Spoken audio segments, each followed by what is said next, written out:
c'est le recul de 23% des bénéfices de Kodak au premier trimestre qui a pesé lourd en fin de séance.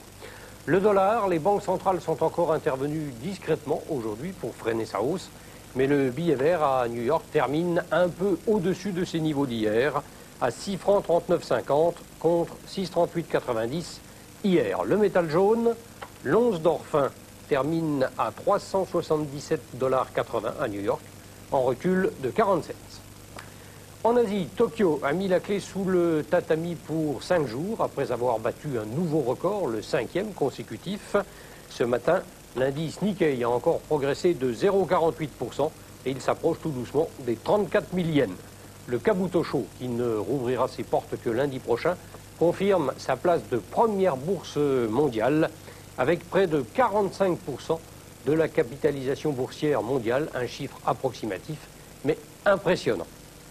Hausse en Asie donc, Hong Kong a gagné 1% environ, mais de la baisse presque partout ailleurs, en Europe notamment, avec une exception toutefois à Amsterdam, où on se remet de la crise gouvernementale. L'indice CBS à Amsterdam a regagné presque la moitié du terrain perdu hier. On termine avec Paris, où bon nombre de gestionnaires et d'investisseurs ont mis à profit les fêtes à répétition du mois de mai pour se mettre au vert. Marché très creux donc et moins 0,08% en fin de journée pour l'indicateur de tendance. A noter que l'anticipation par le ministre des Finances, Pierre Bérégovoy, d'un mauvais indice des prix pour avril, 0,6%, ne devrait pas inciter les opérateurs à prendre des risques. Voilà, vous retrouvez tout ça sur votre Minitel. C'est le 3615, Codeco A2. Merci Jean-Claude et à demain. Le sport, il y avait ce soir un match avancé comptant pour les quarts de finale de la Coupe de France de football. Fin du suspense. À Marseille, Marseille a écrasé Rennes. 5-1, c'était le match aller. 2 buts de Papin, le buteur, 1 de Franck Sauzé et 2 de l'Allemand Klaus Allofs. En cyclisme, victoire française dans la première étape des 4 jours de Dunkerque. Thierry Marie, que vous retrouvez dans cette échappée avec un petit bandeau jaune sur la tête, va l'emporter au sprint devant le Belge Carlo Baumann, l'Irlandais Martin Hurley est 3e et le Danois Pedersen 4e. Demain, 2e étape entre Berck et Armentières, c'est toujours dans le nord, sur 180 km. En Espagne, dans la Vuelta, c'est le Tour d'Espagne, le Colombien Hermandez conserve son maillot amarillo de leader, c'est la couleur du maillot. Aujourd'hui, c'est l'Allemand Raymond Ditzen qui l'a emporté au sprint. Un mot de la Transat, le point européen, Charal, drivé par Bruno Perron, est toujours en tête. Devant Elf Aquitaine de Jean Morel, Florence Artaud, sur son voilier groupe Pierre Ier, remonte à la 3e place. C'est une excellente surprise. Voilà, c'est tout pour le sport. On va jeter un petit coup d'œil sur les unes que vous trouverez tout à l'heure dans les kiosques. Ce soir, c'est Éric Perrin qui dévore la une des journaux. Pour nous. Libération bouleverse la mise en page de sa couverture pour afficher un portrait de Yasser Arafat, qui pour le quotidien a répondu en partie aux attentes de clarification de l'Elysée. Le Figaro, quant à lui, reste plus neutre, se bornant à souligner que François Mitterrand a noté les contradictions entre la charte de l'OLP et son programme actuel. Même analyse, même titre pour le quotidien de Paris et le Parisien. Dans son éditorial, Philippe Tesson s'interroge sur le rôle qu'a joué la France dans la mise en scène du président de l'OLP, tandis que le Parisien souligne que malgré ce pas en avant, Yasser Arafat est resté ambigu sur un certain nombre de points. Pour l'humanité, pas de nuance, le geste de Yasser Arafat est un pas décisif dans le processus de paix au Proche-Orient. François est la seule exception qui confirme la règle, en titrant sur le plan de sauvetage pour les accros du crédit, présenté demain en Conseil de ministres. Le canard enchaîné bouclé avant cette déclaration consacre malgré tout sa une au leader palestinien, ce qui ne l'empêche pas d'épingler au passage les militaires, qui d'après la Cour des comptes, dépensent comme s'ils avaient les canons et l'argent des canons. Rester jeune et en forme, combattre les rides et les rhumatismes en cherchant la fontaine de jouvence, VSD consacre son dossier au rêve de Dorian Gray. Bienvenue enfin à ce numéro 1, le Moniteur Architecture, nouveau mensuel des hommes qui conçoivent notre cadre de vie. Grand format, superbe photo, avec en prime un dossier sur le Grand Louvre. Les points de repère de l'actualité, comme tous les soirs, avec Louis Carzou. Demain, nous serons le 3 mai 1989. Ce mercredi 3 mai, c'est ce jour que les 2 émissaires de la Ligue arabe devraient arriver à Beyrouth. Les 2 représentants dont l'arrivée a été retardée par les bombardements auront pour tâche la mise en place et la surveillance du cessez-le-feu décrété par la Ligue. En sport, rendez-vous à Paris pour tous les fanats d'équitation avec la Coupe du Monde de saut d'obstacles à partir de demain. Sur l'agenda du bicentenaire, rendez-vous outre-Manche pour le début des célébrations de 1789 avec notamment une grande exposition à Brighton, dans le sud du pays. Et pour tous ceux qui ont du mal à concevoir la vie sans musique et surtout sans chansons, rendez-vous à Montauban pour le 4e festival des chansons vivantes.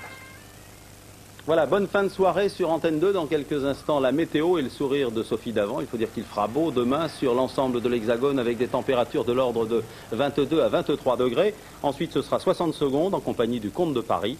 Tout de suite après, Frédéric Mitterrand sera avec nous pendant près d'une heure avec son émission Du côté de chez Fred. Ensuite, eh bien, vous pourrez un peu fermer l'œil pendant quelques heures et reprendre l'antenne dès 6h45 avec Télématin, Roger Isabelle et toute son équipe.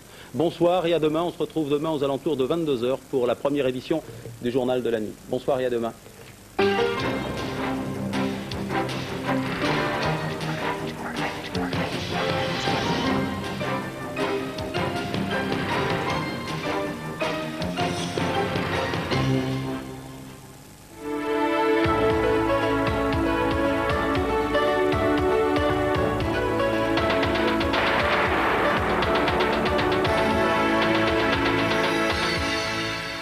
Madame, Monsieur, bonsoir. Pas de changement en vue pour le moment. Le beau temps devrait se maintenir jusqu'à la fin de la semaine.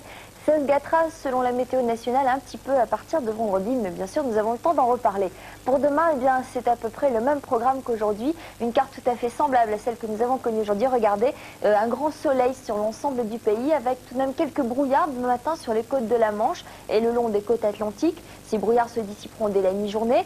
Les nuages resteront, quand même, seront persistants sur la Bretagne et les côtes de la Manche. Ils laisseront filtrer de timides éclaircies seulement dans l'après-midi. Quelques passages nuageux, des nuages élevés sur la Corse, partout ailleurs, donc c'est du très très beau temps.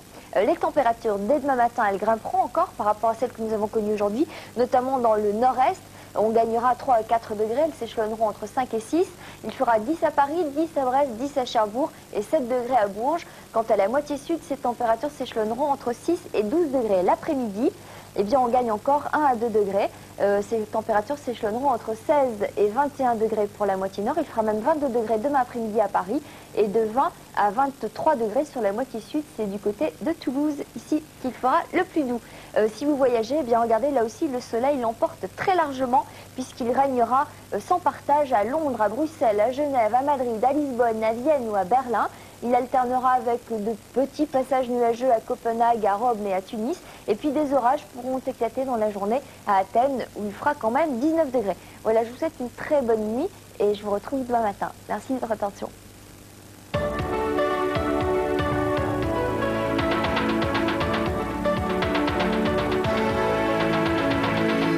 AGF, partenaire olympique.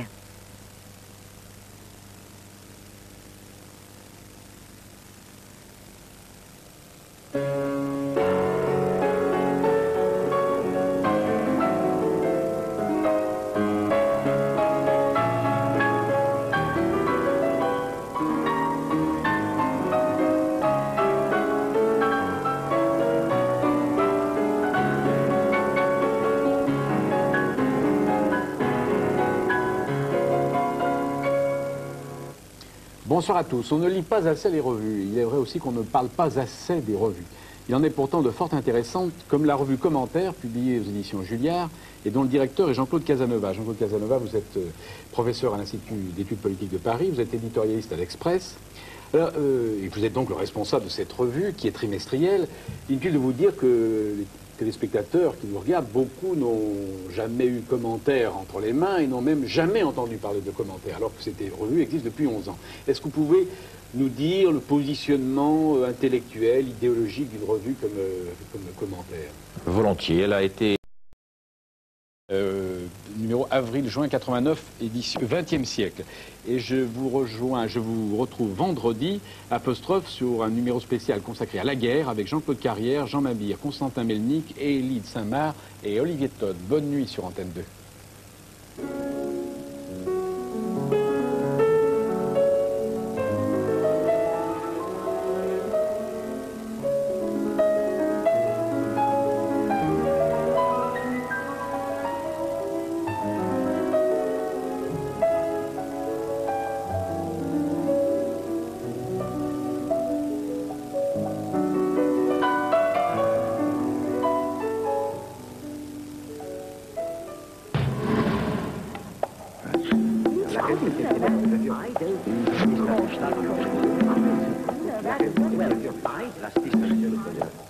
La monarchie s'adapte parfaitement bien à la démocratie. Regardez, en Europe, vous trouvez des pays nombreux encore ayant une monarchie. Et cette monarchie s'adapte bien à l'histoire de ces peuples qu'elle gouverne ou où elle règne, parce qu'elle permet une stabilité du pouvoir et une pérennité qui manque dans certains régimes démocratiques républicains. On peut appeler la France, telle qu'elle est gouvernée et telle qu'elle est régie par la Constitution actuelle, une monarchie septennale, républicaine. Mais c'est quand même l'autorité du président est certainement au moins égale, sinon supérieure, à celle dont disposait Louis XIV en France. J'estime que nous sommes en démocratie, et heureusement, et qu'il faut continuer. Mais que pour que la démocratie s'installe chez nous, nous devons rétablir un dialogue qui n'existe plus. De Gaulle, en 62, 61 donc déjà, nous en parlions et il m'a dit en 65, ça sera votre tour. Donc pour lui, 65 était le fin de son mandat électoral et il entendait absolument me repasser le pouvoir ou que je le prenne. C'est là que nous avons discuté longuement avec lui des moyens et des méthodes. Et pour répondre à ce que je viens de vous dire de ma conception des choses, j'ai été très clair avec lui et je lui ai dit, il ne faut pas surprendre les Français, laissez-moi passer par la sacralisation actuelle démocratique qui est le suffrage universel. La restauration ne peut se faire que dans un moment d'angoisse profonde et d'un état d'esprit qui aura été préparé. Il est incontestable que pendant ces derniers 20 ans, les esprits sont beaucoup évolués sur ce sujet. Il n'y a plus les oppositions que j'ai connues. Il y a encore des résistances, forcément.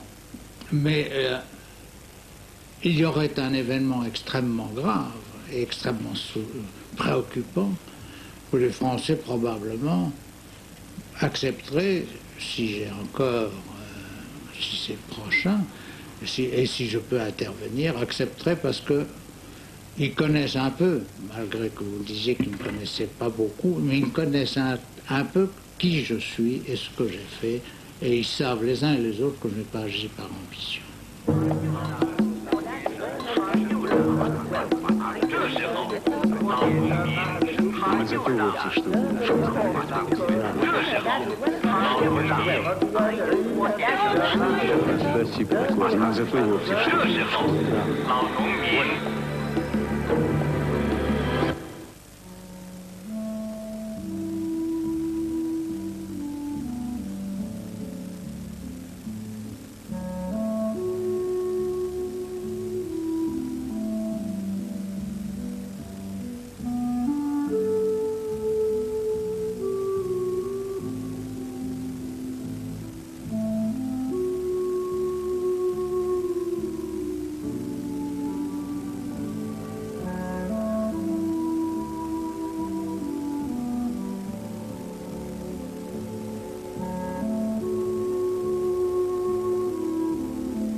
Et bonsoir.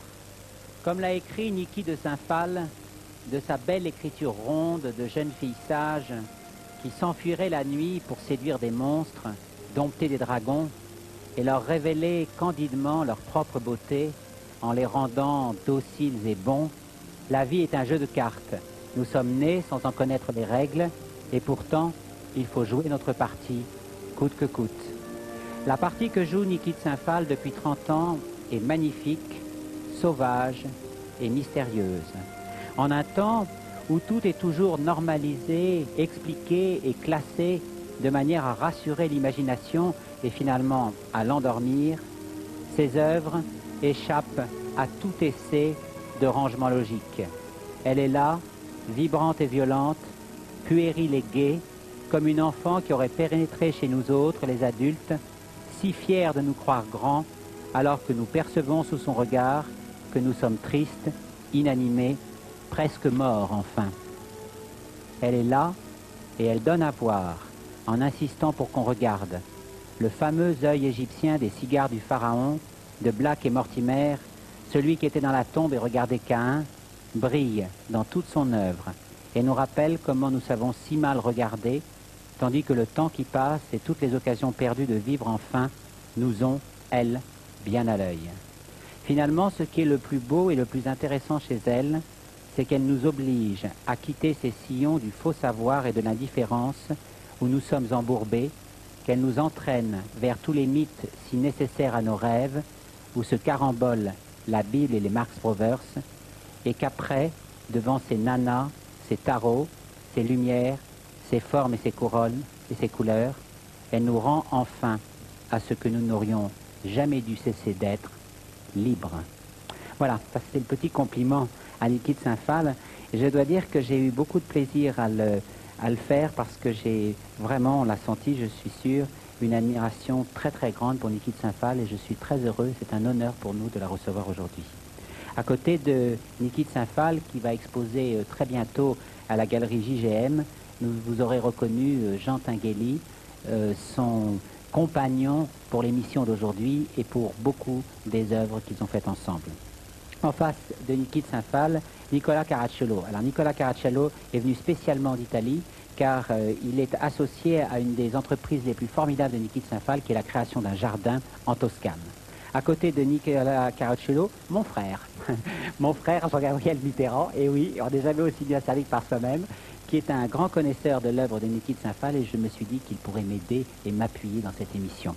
Et enfin, Maître Pierre Hébé, qui est un amateur d'art éclairé, qui a côtoyé Max Ernst, qui s'est occupé de la succession de Picasso et qui est un des grands amis de Niki de Saint-Phal.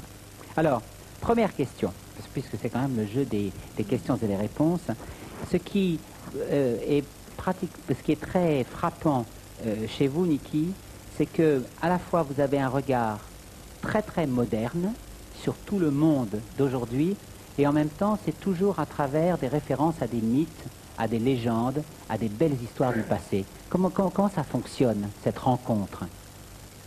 Je crois